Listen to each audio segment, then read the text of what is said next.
라스트 빅딜 함께 하시죠. 오늘 시장 안에서 특징적이었던 종목들 체크해 보고요. 종가 매수 여부 확인합니다. 네, 오늘은 이권희 위즈웨이브 대표, 유창희 유스탁 대표와 함께하겠습니다. 어서 오십시오. 어서 오세요. 종목 이야기 나눠보도록 하겠습니다. 자, 오늘의 첫 번째 종목은 CS 윈드입니다. 이 종목 같은 경우는 격포제가 있는 상황이죠. 금리 인하에 따른 수혜주, 그리고 미 대선에서 해리스 부통령의 지지율이 트럼프 대비 7%포인트 앞서고 있다라는 뉴스도 나왔더라고요. 이 종목에 대한 두 분의 의견 들어보겠습니다. 두 분 모두 종가 매수 의견 주셨고요. 이건희 대표님, 이 종목 어떻게 보고 계세요? 일단 CS윈드 아픔이 많은 종목입니다. 한참 좋다고 얘기할 때가 이제 한 8만 원에서 10만 원 사이 왔다 갔다 했었는데 네. 지금 주가는 많이 밀려서 거의 반토막 났다가 반토막 넘게 빠졌다가 지금 이제 다시 최근에 올라오고 있는데 일단 2분기 실적 발표 이후에 좀 업사이드가 됐고요. 그날이 이제 8월 7일, 8일 이렇게 장대 양봉이 나오면서 거래가 좀 터지면서 올라왔는데. 그 뒤로 보면 지금 다행히 또 해리스 후보의 이제 지지율이 올라오면서 민주당의 이제 친환경 정책, 신재생 에너지 관련된 정책이 유지될 거라는 기대감이 여전히 붙어 있고요. 그 전에 또 하나가 이제 풍력이 물론 이제 중국산 관련돼서 풍력도 한참 항상 지금 중국의 위협을 받고 있는 쪽도 여전히 풍력인데 사실 많은 프로젝트들이 금리가 높아서 좀 진행을 못했던 부분들이 있었는데 미국의 이제 동부 해안이나 서부 해안 쪽의 풍력 프로젝트들도 해상 풍력 프로젝트들도 이제 다시 한번 기지개를 켤 수 있다라는 부분들이 좀 다시 한번 부각이 되고 있고요.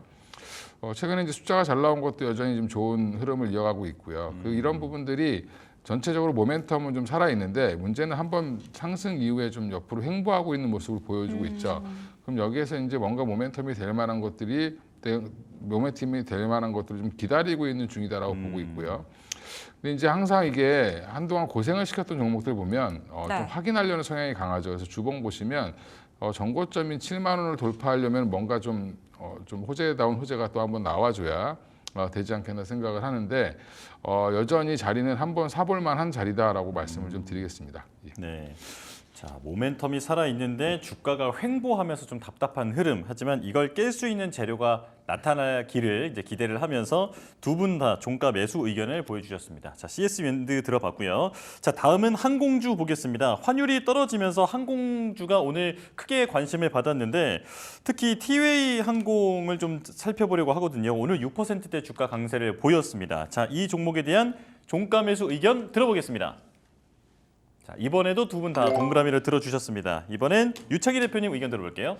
네, 오늘 항공주들이 전체적으로 좋은 모습이에요. 만약에 유가마저도 좀 약세를 띄었더라면 오늘 주가가 엄청 더 올라갈 수 있었는데 약간 중동 리스크 다시 한번 발생을 하면서 유가가 좀 오르면서 상승은 조금 제한적이지 않나 생각 좀 하고 있는데요. 네. 어쨌든 금리가 인하가 된다라면 항공주들은 비행기를 다 리스를 해서 운행을 합니다. 그러면 이제 조달 금리, 그러니까 그 대출 금리가 좀 떨어지는 부분들이 있겠죠. 물론 이게 변동 금리로 적용된다라면 금리가 인하될수록 금리 인하에 대한 또 효과를 누릴 수 있는 게 있고요. 두 번째는 워낙 강세라는 거죠. 어쨌든 다 달러로 리스 비용을 내기 때문에 왜냐하면 비행기를 우리나라에서 만드는 게 아니라 다 해외에서 미국에서 만든 비행기를 사용하는 거 아니겠습니까? 그래서 다 달러로 내는데 이게 이제 워낙 강세를 띠게 된다면 그만큼 내는 비용이 줄어드는 것이겠죠. 그래서 그 대출 금액이 줄어들게 되고 대출 이자 비용이 줄어든다는 부분들이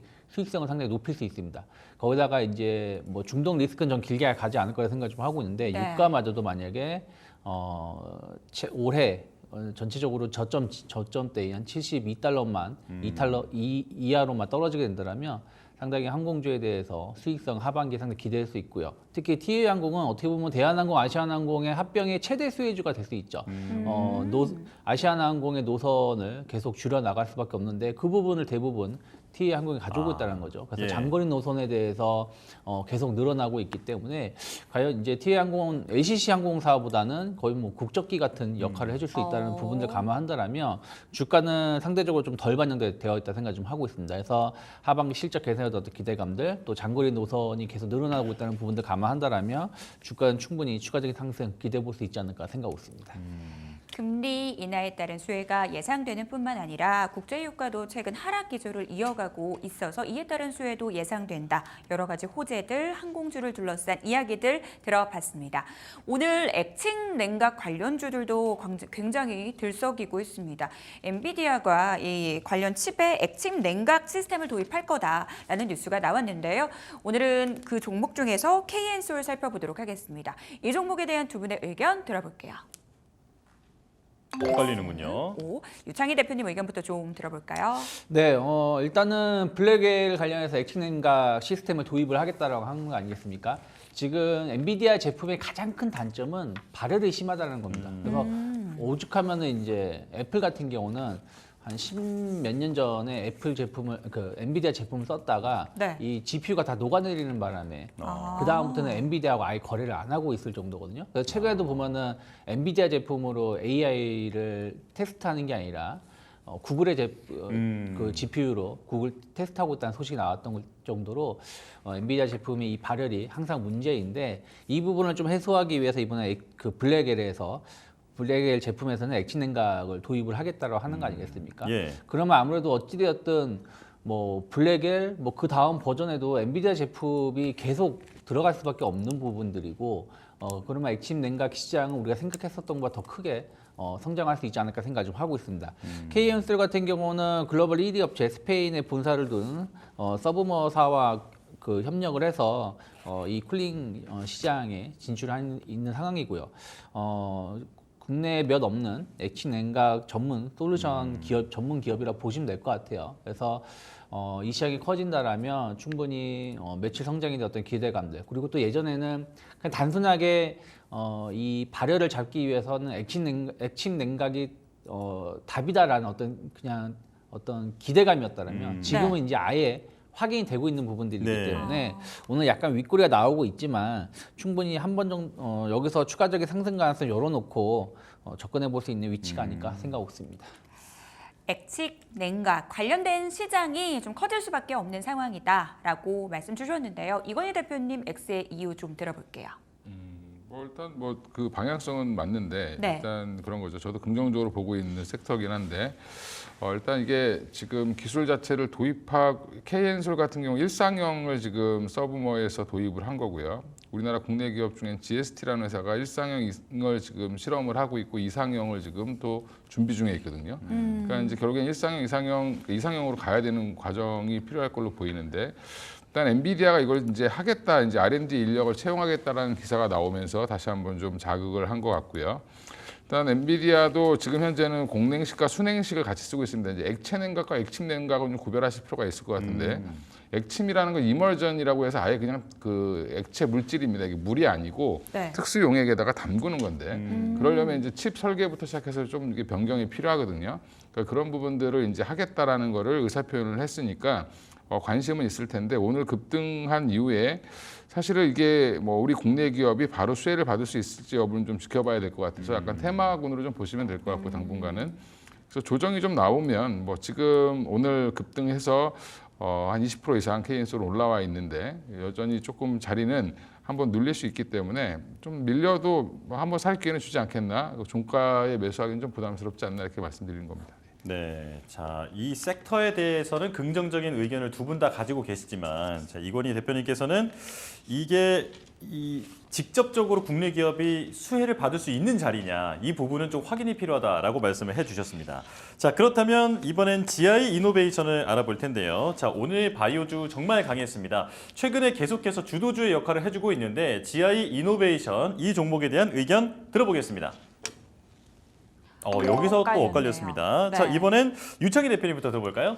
네, 전체적으로 GI 이노베이션 상당히 좋은 기업이라고 보고 있어요. GI 스마트 플랫폼을 통해서 차세대 명액치료제 개발을 좀 준비하고 있고, 뭐 다양한 이제 단백질하고 항체를 이용한 제품들, 이중융합 단백질을 계속해서 발굴을 좀 하고 있고, 예. 이러한 부분들이 최근에 보면 약간 이제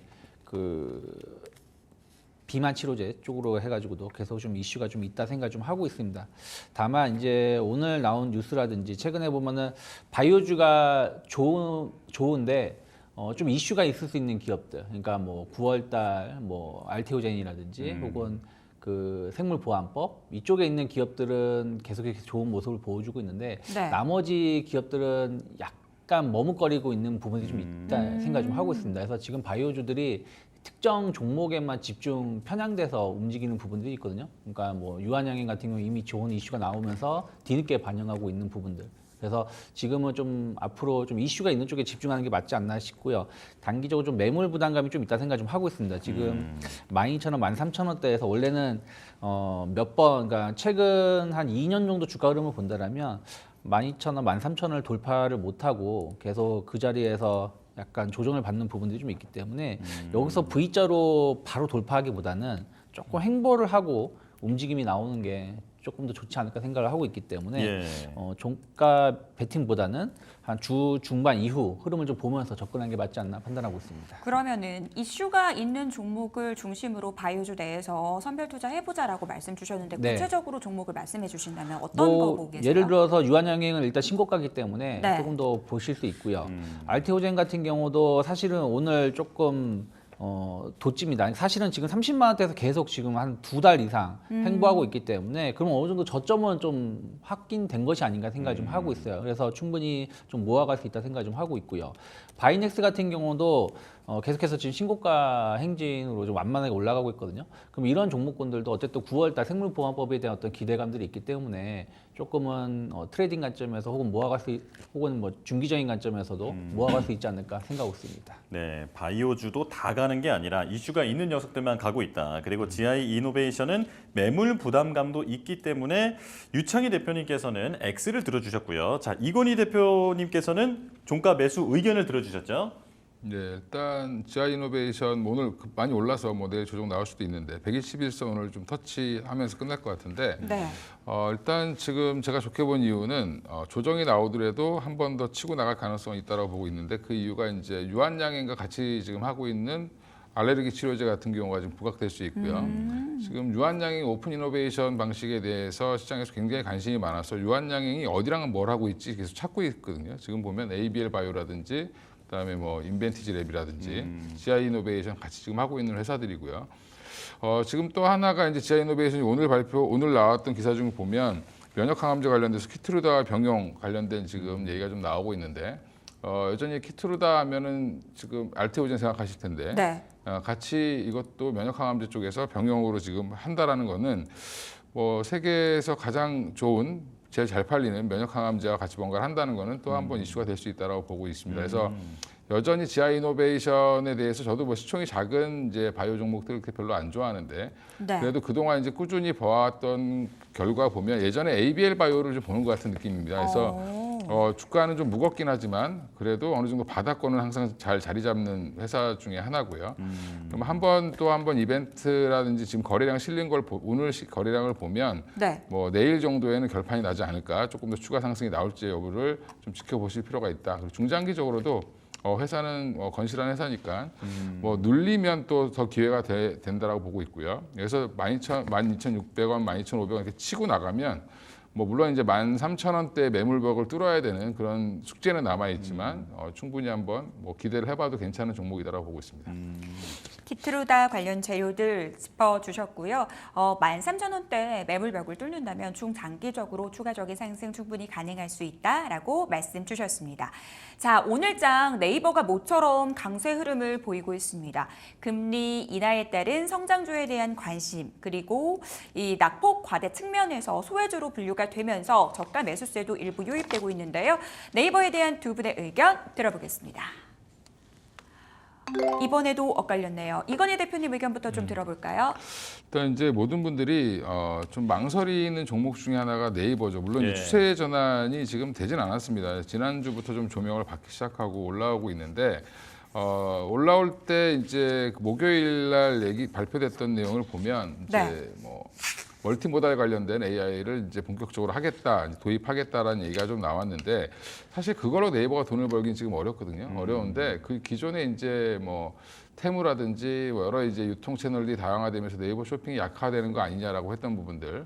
테무도 지금 중국에서 난리가 났죠. 네. 거기에다 또 이제 우리나라 국내 뭐 여러 기업들이 또 지금 안 좋은 일이 있었고 이런 것들이 이제 네이버에 대한 신뢰성을 좀 더 높여주면서 판매자들이라든지 구입하는 분들이 네이버 쇼핑으로 좀 많이 몰리는 경향이 있다라고 보시면 될 것 같고요.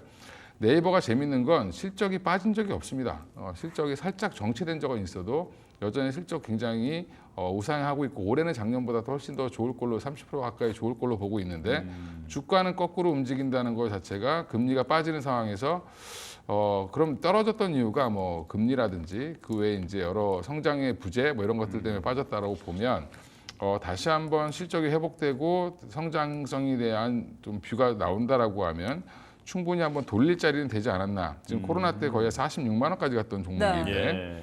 물론 이제 이게 약간 AI 버블이라고 봤을 그 코로나 버블이라고 봤을 때 그래도 보면 지금 자리는 거의 바닥권에 있다라고 보시면 될 것 같고요. 네이버가 PER이 20배가 안 된다는 것 자체가 사실 좀 어불성설인 거죠. 그러면 예. 지금 자리는 충분히 좀 중장기로 보면 살만한 자리다라고 말씀드리겠습니다. 네이버에 대한 종가 매수 의견 들어봤고요. 바로 이어서 유창희 대표님 의견도 좀 들어볼게요. 네, 뭐 네이버, 카카오가 사실은 실적은 계속 좋아지는 부분들이 좀 있습니다. 특히 네이버 같은 경우는 말씀하신 것처럼 네이버 쇼핑이 어쨌든 이번에 그 위메프라는 이런 사태로 인해서 조금 더 이용자가 늘어날 수 있던 어떤 기대감들이 좀 있고요. 그리고 실적적인 측면에서는 계속해서 광고 쪽이라든지 이런 부분들이 좀 나쁘지 않은 것 같습니다. 다만 실적은 상당히 좋게 나오고 있는 건 맞는데 성장 모멘텀이라는 거죠. 그러니까 뭔가 네이버, 카카오가 주가가 계속 빠지는 이유가 특히 AI가 시장에 붐이 나오면서 작년부터도 주가가 더 많이 하락하는 것은 앞으로 뭔가 성장 모멘텀이 좀 부재하다라는 거죠. 물론 이제 네이버 클로버 X가 뭔가 하반기에 새로운 어떤 서비스를 내세우는 것은 좀 기대감을 가져갈 수 있지만 과연 이걸로 구글이라든지 마이크로소프트를 이길 수 있을까? 지금 많은 분들이 대부분 마이크로소프트 AI를 챗 GPT를 활용해서 지금 어떤 그 서비스를 활용하고 있는데 이게 네이버 클로버 X로 바꿀 만한 동기부여가 될지 여부는 좀 아직 잘 모르겠습니다. 그래서 AI 시대에 우리나라 기업들은 좀 도태될 가능성이 계속 있다는 부분도 본다라면 실적적인 측면에서는 바닥이긴 하지만 사실은 실적이 좋아도 PER이 뭐 2배, 3배인 기업들도 많이 있거든요. 그래서 물론 네이버 거기까지 떨어진다는 건 아니지만 실적만 보고 지금 투자를 하기에는 조금은 아쉬운 부분들이 여전히 좀 있지 않을까 좀 판단을 좀 하고 있습니다. 예. 그렇다면은 대표님 그 최근에 그 라인 매각 네. 라인 지분 관련된 이슈 있었잖아요. 네. 이 부분은 시장에서는 다 소화가 됐다고 보십니까? 뭐 소화는 됐다고 보고 있습니다. 근데 뭐 라인 관련해서도 지금 이미 이 사진은 다 일본 사람들 아니겠습니까? 그러니까 그 부분에 대해서는 지분만 지금 50%, 뭐 51% 가지고 있는 것뿐이지 실질적으로 어떤 영향력을 행사할 수 있는 부분들이 적다라는 부분들 그런 것들도 어떻게 보면은 저는 주가에는 부정적이지 않을까 판단을 좀 하고 있습니다. 예. 네이버에 대해서 이야기 들어봤습니다. 실적은 괜찮지만 앞으로 미래 먹거리에 대한 전략이 부족하다라는 측면에서 유창희 대표님께서는 네이버에 대해서 종가 매수하지 않겠다라는 의견 주셨습니다. 자, 저희는 마감 시보 듣고 돌아오겠습니다.